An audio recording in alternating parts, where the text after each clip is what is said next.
이 시간 우리 함께 은혜 받으실 말씀은 누가복음 7장 2절부터 10절입니다. 누가복음 7장 2절부터 10절입니다.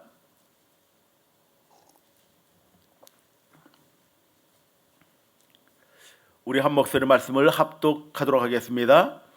어떤 백부장의 사랑하는 종이 병들어 죽게 되었더니 예수의 소문을 듣고 유대인의 장로 몇 사람을 예수께 보내어 오셔서 그 종을 구해 주시기를 청한지라. 이에 그들이 예수께 나와 간절히 구하여 이르되 이 일을 하시는 것이 이 사람에게는 합당하니이다. 그가 우리 민족을 사랑하고 또한 우리를 위하여 회당을 지었나이다 하리. 예수께서 함께 가실새 이에 그 집이 멀지 아니하여 백부장이 벗들을 보내어 이르되 주여 수고하지 마옵소서.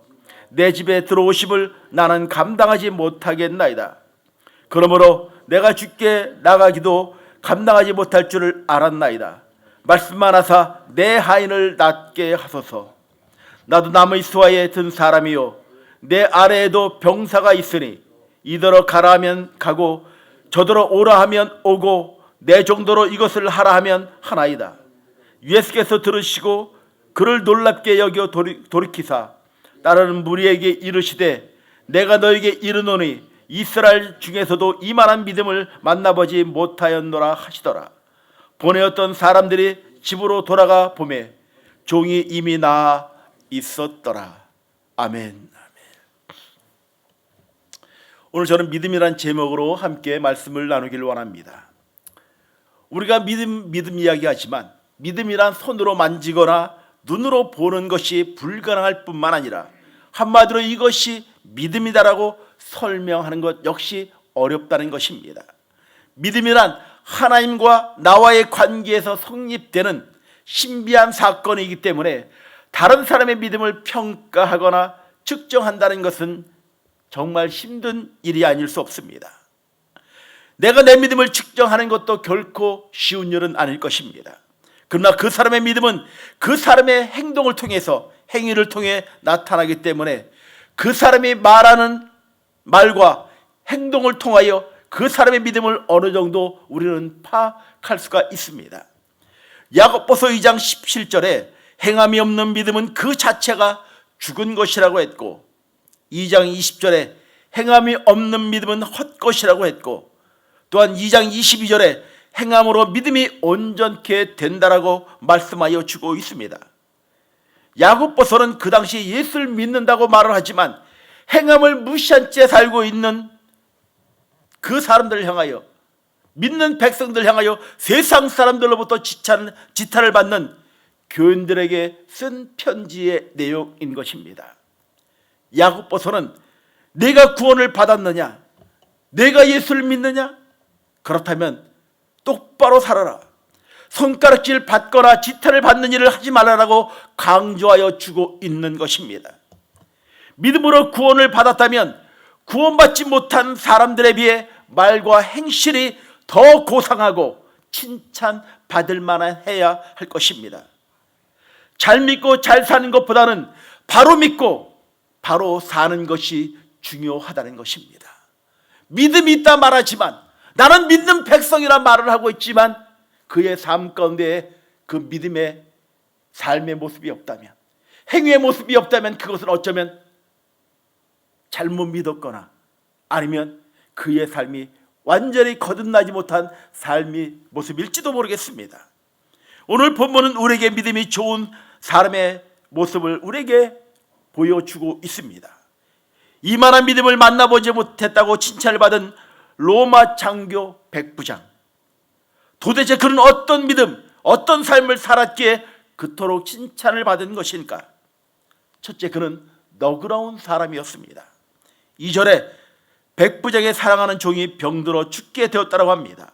5절에 그가 우리 민족을 사랑하고 또한 우리를 위하여 회당을 지었다라고 말하여 주고 있습니다. 그의 종은 로마 사람이 아닙니다. 그 당시 주인과 종의 관계는 사랑을 주고받는 관계가 아닌 것입니다. 시간도 건강도 물질도 소유도 자유도 주인의 것일 뿐 종의 것은 아무것도 없는 것입니다. 그는 백부장의 소유물에 불과한 것입니다. 주인을 위해 내 목숨을 내놓고 살아야만 하는 사람, 그것이 바로 종의 삶인 것입니다. 그런데 백부장은 그 종을 사랑했다라고 말합니다. 그리고 유대인을 사랑해 회당을 지어 주었다라고 말합니다. 그는 편협하지도 편견을 가진 사람도 아니었던 것입니다. 한마디로 도량도 크고 너그러운 사람이었습니다. 계급사회에서는 종의 신분은 천덕꾸러기고 대접받지 못하는 그냥 한낱 물건에 존재한 그런 사람에 불과한 것입니다. 그런데 그는 종을 사랑했습니다. 믿음은 그 사람의 인격이라는 그릇에 담겨 놓는다고 합니다. 그 사람의 인격이 나쁘면 신앙 태도도 나쁠 것입니다. 그러나 정말로 인격적인 사람이라면 그 사람의 신앙 생활도 아마 많은 사람에게 기쁨을 주고 사랑을 흘려보내는 놀라운 축복의 통로로 쓰임받게 될 것입니다. 두 번째, 그는 겸손의 사람이었습니다. 6절에 주여 수고하지 마옵소서, 내 집에 들어오심을 감당치 못하겠다라고 고백을 합니다. 7절에 내가 주께 나아가기도 감당치 못할 줄 알았나이다라고 고백합니다. 그 당시 로마는 유대 나라의 주였습니다. 로마 시민과 유대 민족은 로마 황제를 주로 숭배하는 그런 시대였습니다. 백부장은 로마 고급 장교였고 예수는 유대 나라의 한 평민에 불과했습니다. 그러니 예수가 백부장을 주로 불러야 하는 것이 마땅할 거고, 백부장을 만나는 것이 어쩌면 영광이라고 생각하는 것이 마땅할 것입니다. 그런데 백부장은 6절에 예수를 주라고 부르는가 하면 내 집에 들어오는 것도 내가 주님께 나아가는 것도 감당할 수 없다라고 고백하고 있는 것입니다. 한마디로 위대한 겸손의 모습을 보여주고 있는 것입니다. 이 겸손이란 단어의 뜻은 다양합니다. 자기를 낮추다, 자기를 괴롭히다, 짓누르다, 고삐를 매다, 자가를 먹인다는 뜻이 겸손의 그 단어에 담겨 있는 뜻인 것입니다. 겸손이 무엇입니까? 입에 자가를 물리고 아무 말이나 내뱉지 않는 것, 고삐를 메어 아무 짓이나 못하게 하는 것, 자기를 낮추고 자기를 짓누르고 자기가 괴로움을 당하더라도 남을 괴롭게 하지 않는 것. 베드로전서 5장 5절에 서로 겸손으로 허리를 통이라, 하나님을 교만한 자를 대적하시되 겸손한 자에게는 은혜를 주신다라고 말씀하여 주고 있습니다. 어느 한날 제자들이 어거스틴에게 이렇게 질문하였습니다. 그리스도인이 지켜야 할 가장 큰 덕목이 있다면 무엇이라고 생각하십니까? 어거스틴은 그것은 겸손일세라고 그렇게 대답을 합니다. 그렇다면 두 번째는 무엇입니까? 그것도 겸손이라네. 그러면 세 번째는 무엇입니까? 그것도 겸손이라고 그렇게 대답을 했다는 것입니다. 마태복음 11장 29절에 보면 주님께서 나는 마음이 온유하고 겸손하니 나의 멍에를 메고 내게 배우라고 말씀하여 주고 있습니다. 마음속에 교만이 있다면 행동으로 아마 그 교만이 순간순간 나오게 될 것입니다. 그러나 마음이 온유하고 겸손하면 순간순간 겸손이 자연스럽게 배어나오게 될 것입니다. 자기가 가진 지식 때문에, 위치 때문에, 소유물 때문에, 경력 때문에, 경험 때문에, 재능이나 재주 때문에, 영적 체험이나 직분 때문에, 아니 자기가 소유한 그런 직위 때문에 교만하지 않기를 바랍니다. 겸손하시기 바랍니다. 겸손하시기 바랍니다. 하나님이 우리에게 원하시는 것이 너희가 정말 믿는 자라면 겸손으로 섬기라고 우리에게 말씀하여 주고 있는 것입니다. 세 번째, 그는 순종의 사람이었습니다. 8절 말씀을 보겠습니다. 나도 남의 수하에 든 사람이요 내 아래에도 병사가 있으니 이더러 가라 하면 가고 저더러 오라 하면 오고 내 정도로 이것을 하라 하면 하나이다라고 고백합니다. 이 말은 부하가 상관에게 순종하듯 종이 주인에게 순종하듯 저도 그리야 하겠다라고 고백하여 주고 있는 것입니다. 순종이 무엇입니까? 가라 하면 가고 오라 하면 오는 것, 하라 하면 하고 하지 말라 하면 하지 않는 것이 바로 순종인 것입니다. 이 순종의 뜻은 아래에서 듣는다, 주의 깊게 듣는다, 유의하여 따른다라는 그 뜻을 가지고 있습니다. 사도행전 5장 29절에 보면 사람보다 하나님을 순종하는 것이 마땅하니라 말씀하여 주고 계십니다. 하나님께 순종하기 위해 사람의 말을 불순종하는 경우가 있고, 사람에게 순종하기 위해 하나님의 말씀을 거역하고 불순종하는 경우가 있다는 것입니다. 하나님께 순종하는 자가 되시기를 주의 이름으로 축원을 드립니다. 사도행전 5장 15절에 순종이 제사보다 낫고 듣는 것이 수양의 기름보다 낫다라고 말씀하고 계십니다. 베드로전서 1장 22절에 너희가 진리를 순종함으로 너희 영혼을 깨끗하게 하여라고 합니다. 순종해야 영혼이 깨끗하게 되는 것입니다.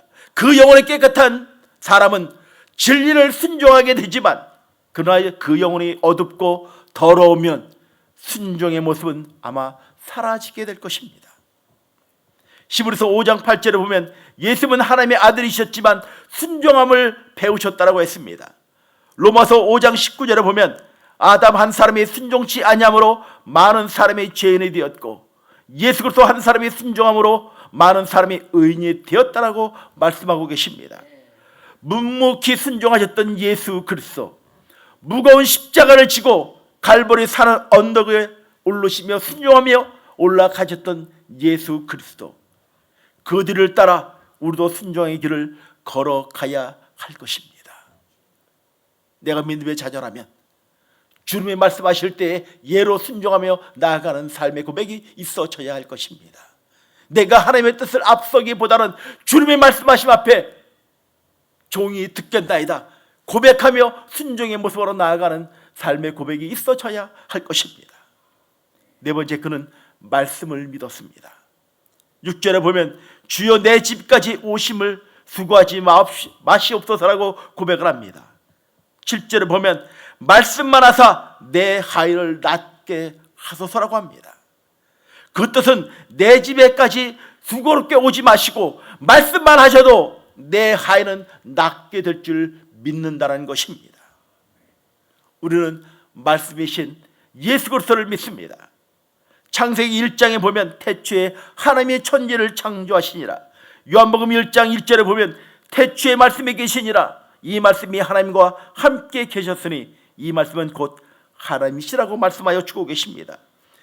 이 두 구절의 뜻은 예수 그리스도께서 말씀이시고 그 말씀이 세상을 창조하셨다는 것입니다. 말씀만으로 세상을 창조하시고 죽은 자를 살리시고 병자를 고치시고 풍랑을 잔잠케 하시는 것을 믿는 것, 이것이 말씀의 신앙인 것입니다. 사랑하는 성도 여러분, 하나님의 말씀을 믿는다면 말씀 가운데 우리에게 말씀하시는 그 하나님의 말씀을 믿고 내가 앞서기보다는 주님의 말씀하심 앞에 귀를 기울이며 주님 앞에 나아가는 삶의 고백이 있어져야 할 것입니다. 내가 응답받는 것보다, 응답을 기다리는 것보다 주님의 일하심의 역사하시는 그때를 기다리며 나아가시길 주의 이름으로 간절히 축원을 드립니다. 창세기 1장 3절에 보면 빛이 있으라 하심에 빛이 있었다라고 말합니다. 창세기 1장 15절에 보면 빛으로 하시고 그대로 되니라 했고 24절과 30절에 그대로 되니라 말씀하여 주고 계십니다. 요한복음 11장 43절에 죽은 나사로의 무덤을 향하여 나사로여 나오라 하심에 나사로가 배로 수족을 동인 채 나왔다라고 말씀하여 주고 계십니다. 풍랑이 있는 바다를 향하여 바다여 잠잠하라 말씀하시자 풍랑이 잔잔해졌습니다. 귀신 들린 사람을 향하여 더러운 귀신아 그 사람에게서 나오라 하시자 귀신의 소리 지르며 그 사람에게서 나왔습니다. 바로 이것이 말씀의 능력을 백부장은 믿었던 것입니다. 사랑하는 성도 여러분, 오늘도 말씀 되신 예수 그리스도께서 우리 삶 가운데 일하시며 역사하여 주실 것입니다. 두려워하지 않고 하나님의 일하심과 하나님의 음성을 듣는 하나님의 사람들이 되길 주의 이름으로 간절히 축원을 드립니다. 예수님은 그 믿음을 위대한 믿음, 이만한 믿음이라고 칭찬하고 계십니다. 사랑하는 성도 여러분, 너그러운 사람이 되시길 간절히 바랍니다. 겸손하시길 바랍니다. 순종하시기 바랍니다. 말씀의 능력을 믿으시는 하나님의 사람들 되길 주의 이름으로 간절히 축원을 드립니다. 주님께서 우리에게 말씀하십니다. 내가 너와 함께 하고 있다고요. 이것이 정말 믿어진다면 나의 믿음의 고백과 나의 삶의 모습이 동일해야 할 것입니다. 입술로만 믿는 자가 아니라, 그냥 머리로만 믿는 자가 아니라 나의 삶 가운데서도 겸손으로 순종으로 말씀 가운데 역사하시는 그 하나님을 믿고 그리 될 거라고 믿고 삶으로 살아가는 하나님의 사람들이 되길 주의 이름으로 간절히 축원을 드립니다. 오늘 말씀 가운데 등장하는 이 백부장, 그 믿음이 오늘 함께 예배하는 하나님의 사람들의 삶 가운데 늘 증거되며 고백되어지길 주의 이름으로 간절히 축원을 드립니다. 기도하시겠습니다.